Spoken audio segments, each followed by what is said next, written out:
Assalamualaikum warahmatullahi wabarakatuh. Waalaikumsalam warahmatullahi wabarakatuh. Alhamdulillahirrabbilalamin. Wabihi nasta'in wa ala umuri dina wadin. Sayyidina Muhammadin wa ala alihi wa sahbihi ajmain. Amma ba'du.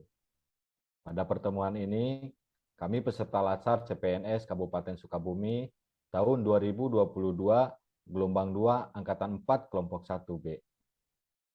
Kami akan membahas tentang tugas kelompok agenda 3, yaitu tentang isu makro Smart ASN.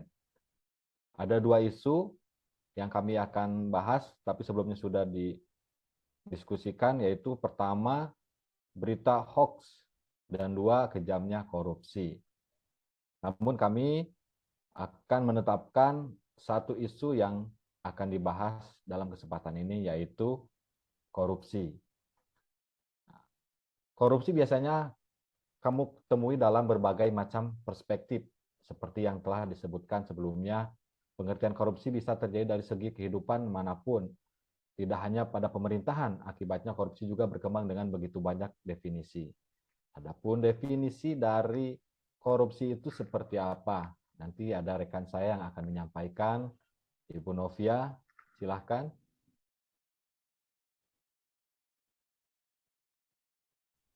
Ya, terima kasih untuk moderator. Di sini saya akan mencoba menjelaskan sedikit tentang pengertian dari korupsi itu. Di sini menurut Kamus Besar Bahasa Indonesia, pengertian korupsi adalah penyelewengan atau penyalahgunaan uang negara, baik perusahaan, organisasi, yayasan, dan sebagainya untuk keuntungan pribadi atau orang lain. Sementara itu, menurut hukum di Indonesia, pengertian korupsi adalah perbuatan melawan hukum dengan maksud memperkaya diri sendiri atau orang lain, baik perorangan maupun korporasi yang dapat merugikan keuangan negara atau perekonomian negara.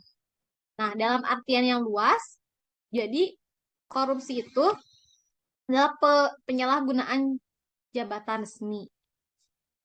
Nah, korupsi ini sangatlah bertentangan dengan nilai-nilai dasar ASN, di mana dalam Smart ASN terdapat nilai yaitu berintegrasi, di mana berintegrasi ini kita itu harus menerapkan nilai jujur, sementara korupsi ini adalah sebuah kecurangan. Mungkin cukup sekian. Baik, terima kasih. Itu salah satu pengertian daripada korupsi. Kalaupun dampaknya itu, dampak dari korupsi itu seperti apa? Barangkali ada teman saya, Bapak Eji Putra, silahkan menyampaikan dampak dari korupsi itu seperti apa. Kami persilahkan. Baik, terima kasih untuk kesempatannya. Kali ini saya akan mencoba membahas tentang dampak dari korupsi itu sendiri ya. Yang pertama, pasti korupsi itu berdampak kepada kesejahteraan umum negara, lalu berdampak juga pada demokrasi. Selain itu juga korupsi dapat berdampak diantaranya menghambat investasi dan pertumbuhan ekonomi suatu negara. Lalu korupsi juga dapat melemahkan kapasitas dan kemampuan pemerintah dalam menjalankan program pembangunan. Ya, sebagai contoh, apabila banyak pejabat yang korupsi, anggaran-anggaran untuk memajukan negara, untuk membangun fasilitas negara, dan lain sebagainya itu tidak akan terwujud karena uangnya sudah habis dikorupsi oleh para pejabat tersebut.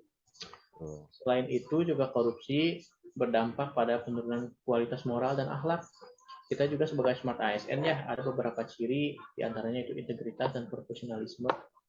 Dengan korupsi, itu dapat merusak kualitas moral kita sebagai Smart ASN. Jangan sampai kita terjerumus pada kegiatan korupsi dan nepotisme ini ya. Mungkin cukup dari saya. Baik, terima kasih Bapak Eji Putra yang telah menyampaikan dampak seperti apa korupsi itu. Ternyata banyak faktor sangat terdampak ya. Kalau ada dampak berarti harus ada solusi.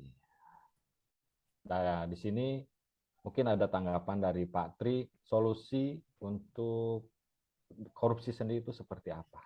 Kami persilahkan. Baik, terima kasih kepada Bapak Moderator yang telah memberikan waktunya kepada saya. Di sini saya akan menyampaikan mengenai solusi agar kita sebagai ASN terhindar dari korupsi. Tentunya kita sebagai ASN pasti sudah mempelajari nilai-nilai berakhlak. Oleh karena itu, kita sebagai ASN tentunya harus menerapkan nilai-nilai berakhlak, di mana salah satu poinnya yaitu akuntabel. Kita harus bekerja dengan jujur, bertanggung jawab, dan berintegritas. Akhlak adalah kunci dari integritas jiwa, sementara integritas adalah kunci utama dalam pencegahan korupsi. Oleh karena itu, kita semua sebagai ASN perlu menerapkan poin-poin akuntabel agar kita semua terhindar dari korupsi. Mungkin cukup sekian dari saya. Terima kasih. Baik, terima kasih Pak Tri atas penjelasannya tentang solusi. Mungkin dari dampak, solusi, kita sudah mendapatkan ilmu. Kita sebagai seorang ASN, calon ASN, bagaimana tanggapannya untuk persoalan isu tentang korupsi ini? Mungkin saya persilakan kepada Pak Wahdan untuk waktunya. Ya, terima kasih kepada moderator. Nah, kita kan di sini semuanya sebagai calon pegawai negeri sipil ya. Nah, tentunya sikap kita tuh seperti apa sih untuk menanggapi korupsi itu sendiri. Nah, itu tertuang di dalam Undang-Undang Aparatur Sipil Negara. Nah, pada Undang-Undang Nomor 5 Tahun 2014.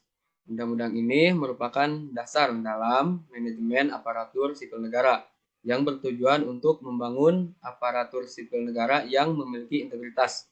Nah, jujur itu sendiri ya, kemudian profesional dan netral, serta bebas dari intervensi politik, juga bebas dari praktek KKN, serta mampu menyelenggarakan pelayanan publik yang berkualitas bagi masyarakat.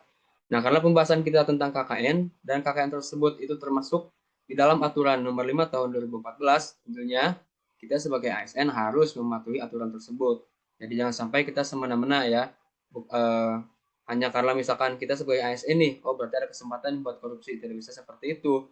Tentunya kita harus ada aturan yang harus dipatuhi. Nah, seperti itu. Ketika kita misalkan tidak mentaati peraturan tersebut, tentunya kita nanti akan mendapatkan akibat yang setimpal. Tentunya ada hukumannya seperti itu ya. Mungkin itu Pak moderator. Terima kasih. Baik, terima kasih Pak Anugrah Wahdan atas penyampaiannya. Itu salah satu penyampaian menyikapi kita itu sebagai calon ASN.